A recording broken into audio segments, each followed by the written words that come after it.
Hey guys, Hummus28 here with some more Tekkit Legends. Now today I'm going to show off how to build power flowers because as you can see, well, I'd have to actually show you first. I'm using this setup to take blaze rods into blaze powder. I'm converting that blaze powder back into rods because when you macerate it, you have a net gain of EMC, while one blaze rod is supposed to be equal to 3 blaze powder. When you macerate it, you get 5, so that's an increase in the amount of EMC. But this isn't very efficient in the long run since it requires a lot of micromanagement and just overall a lot more work. So today I'm going to show you how to build a power flower. Now, looks like the quarry system is overflowing a bit. It does that pretty often. That's because this energy condenser here is hooked up to the machinery. As you can see, this teleport pipe is bringing items from the quarry, depositing it in that chest, and it gets sorted through the system. If you look there, you can see ingots going in.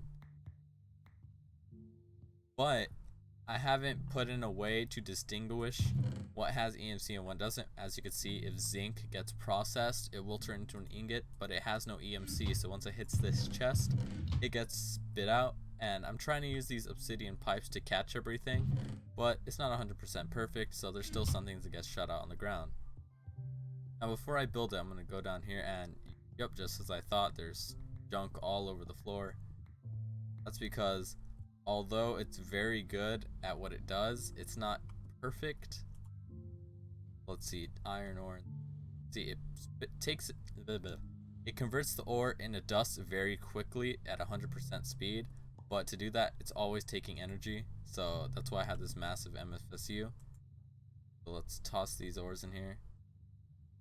Because right now, a problem I have is I'm using redstone engines to pull it out, but it's not exactly the quickest way. So whenever there's overflow, it really messes it up. So as you can see, when there's a lot of any one block, it's still processing that one block, even though something else is going to try to go inside it.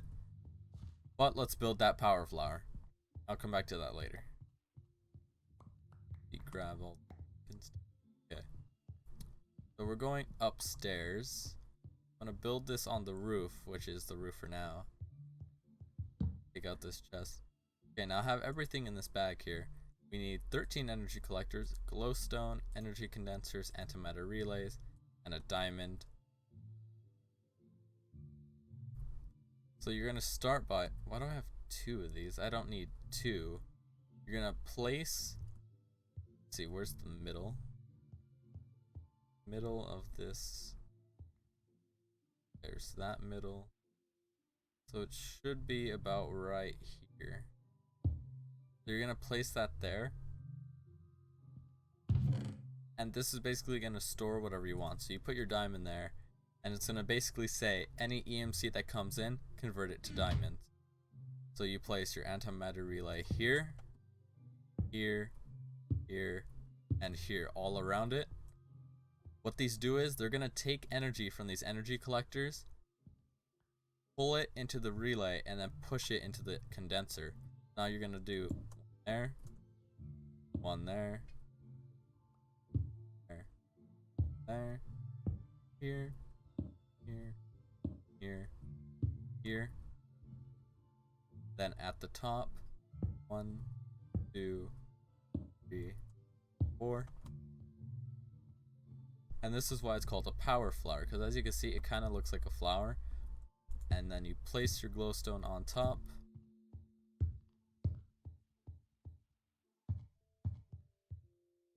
Don't forget these ones.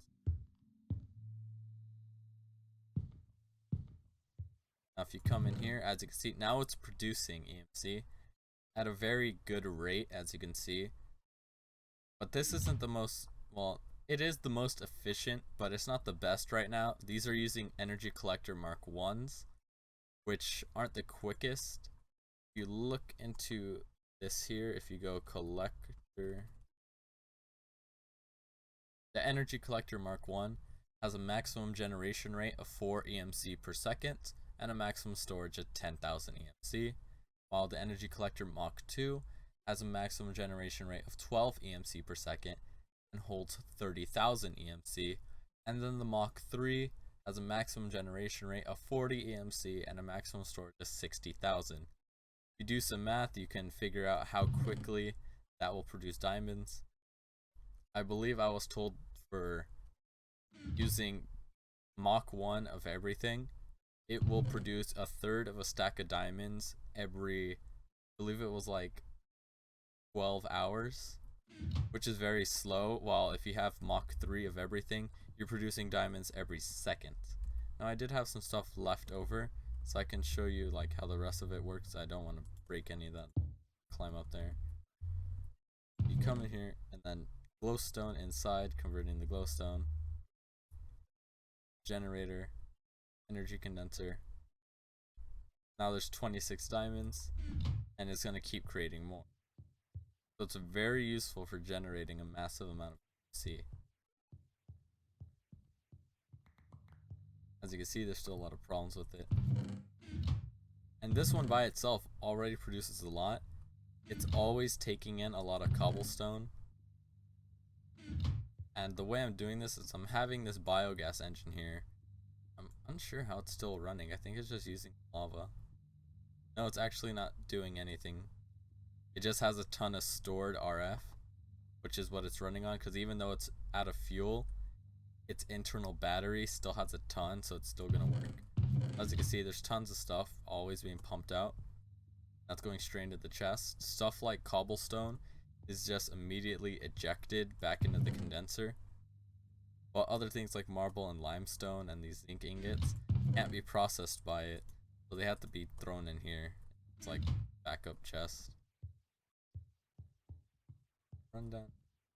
Doesn't look to be much problems. Throwing the zinc. Throwing the tin. So if you noticed, I have a full suit of I have a full suit of nanosuit armor. Very good, but I want to work on this quantum suit body armor. But if you can see, it takes these things called iridium plates.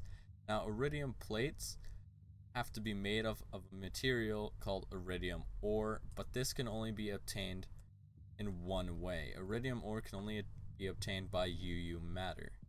UU matter is very hard to produce. As you can see, I had this MFSU here with 1, 2, 3, 6, 7. So this is at 1 million EU. To produce UU matter, you have to power up a mass fabricator. Mass fabricator to produce 1 UU matter eats up 1 million EU per UU matter. So even though I'm running this, I also added these 3 geothermal generators here because nuclear reactor alone wasn't enough, since I have to shut it off to cool it down. It will easily eat through the energy reserves. So I'm coming down here to check the reactor. I have this thermometer here. Okay, it's turned off. Let me check how well it cooled. Pretty good. Now this quad uranium cell is almost empty. I'm gonna have to get a new one. So as you can see with the thermometer, I could check the whole heat. It's slowly rising at about little consistent, about 2 every second, which is very good. That means it's probably going to burn out this uranium cell before it has a chance to explode. So as you can see, it's not producing enough power to run that, so I'm going to need some other big power source. But we are coming close to the end of this episode. I'm going to wrap things up here while I try to figure it out. I am still trying to produce, what are they called, the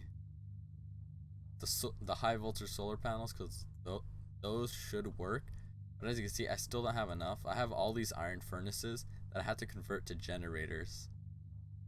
That's why I built the power flower, because I need to mass produce the resources.